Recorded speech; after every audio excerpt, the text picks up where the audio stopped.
Ultralight backpacking is actually kind of an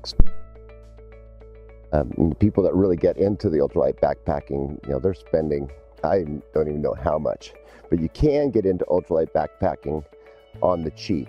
And one of the ways I got into ultralight backpacking was with this JanSport Katahdin 50.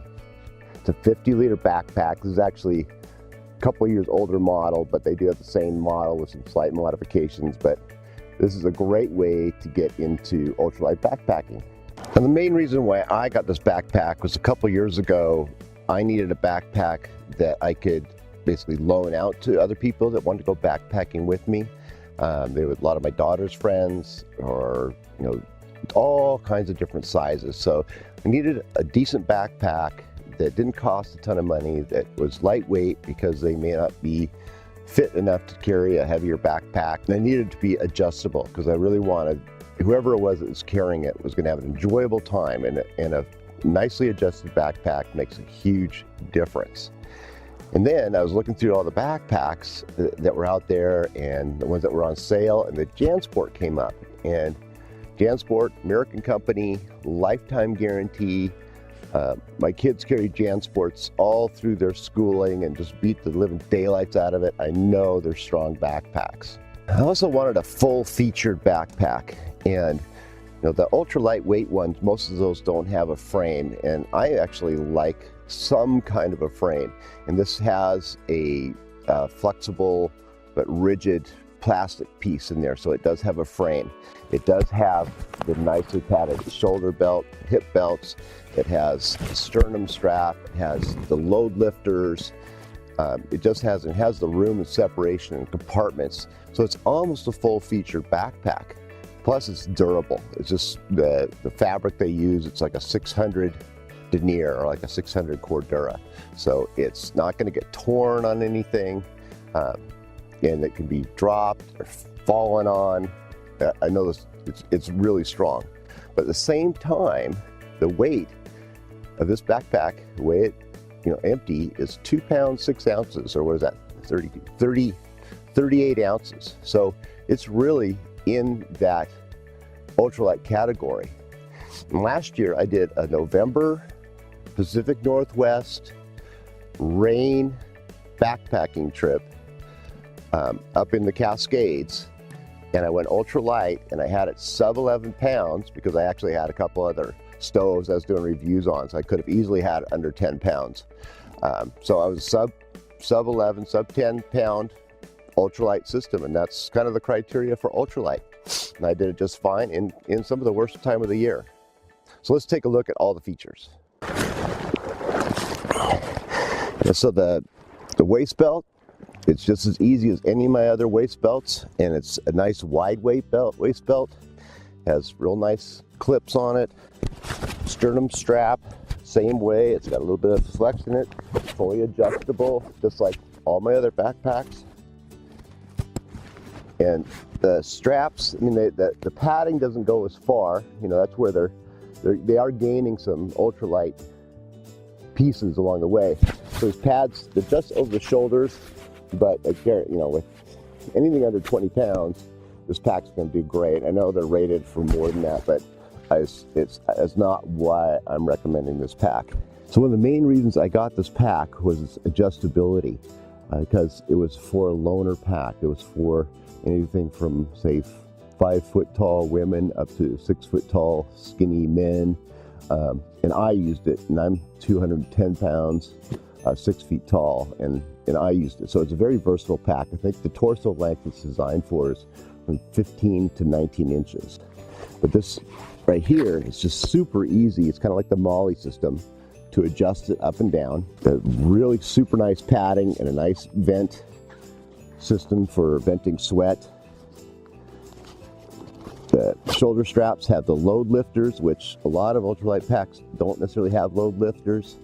It has where you can attach more items on your shoulder straps. Now the waist belt, again, they aren't as big as my larger backpacks that I would use, or my more intense backpacks, but they're good enough. They use a dual density foam, and where it clips right around your iliac, nice and padded, and it tightens right up and it holds just fine. Especially if you're going to do the lightweight stuff, it's going to hold just perfect. It doesn't have the outer ones, but you're really not needing that. And I suppose if you wanted to go super ultra light and use this bag, you could cut those off, and you could do a lot of things. It has two big pockets, mesh pockets on either side for water bottles and treats. Those are like super nice big pockets. It has the lid on the top, which is another thing that's I consider a full feature pack, so the person that I was loaning this to could get that whole experience. So it's got plenty of room up here for first aid kits, treats, maps, you know, all those kind of things. A nice zipper. Doesn't, you know, it just has the one zipper. On the sides, you also have real nice compression straps that you can use to compress. And I really love these little things to keep your straps nice and tidy.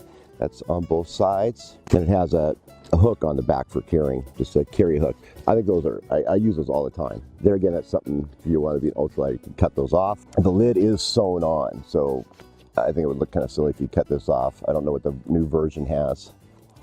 Now on the front here, has again another compression, bringing the lid down. And you have another mesh pocket here on the front. It's not huge. I mean, you could put like an ultralight tarp in there to dry out. Down here, you have another compression strap that you can put your sleep mat on the outside. Right here. And, you know, definitely utilize it as much as possible. It does have a sleeping bag access zipper right here. And you can separate the sleeping area. These smaller packs, I don't necessarily see the reason for that, but you do have a separate access from the bottom and from the top, so that's pretty cool. Now another nice feature is it does have a water bladder holder on the inside, and then it has the port access right in the middle of the pack, so you can bring your water bladder up there. That's another feature that's I would consider a full featured pack. As you load things in, you've got the standard kind of duffel bag, cinch strap on the top. Pull that over for your protection. It's not necessarily waterproof. I mean, it's waterproof. All these are kind of waterproof when you first get them, but you know, over time, especially this Cordura, if it gets dirt on it, the water's gonna stick on it. So either wash it and treat it, or get a pack cover eventually when the DWR comes off. Hailing, have fun. Yeah, just a real neat pack, and you can get them on sale, and they're just cheap. I'll put a link to that trip and a link to the loadout. I did a loadout on that trip and went through all of my gear that added up to under 11 pounds. So it can do it just fine. I mean, it's for the price, and I think that whole trip, if I would add up everything for a full ultralight gear loadout for winter ultralighting, I would be under $400. And this pack was a big help in keeping the price down. Yeah, real nice. I got it set up for my waist. Sits just great.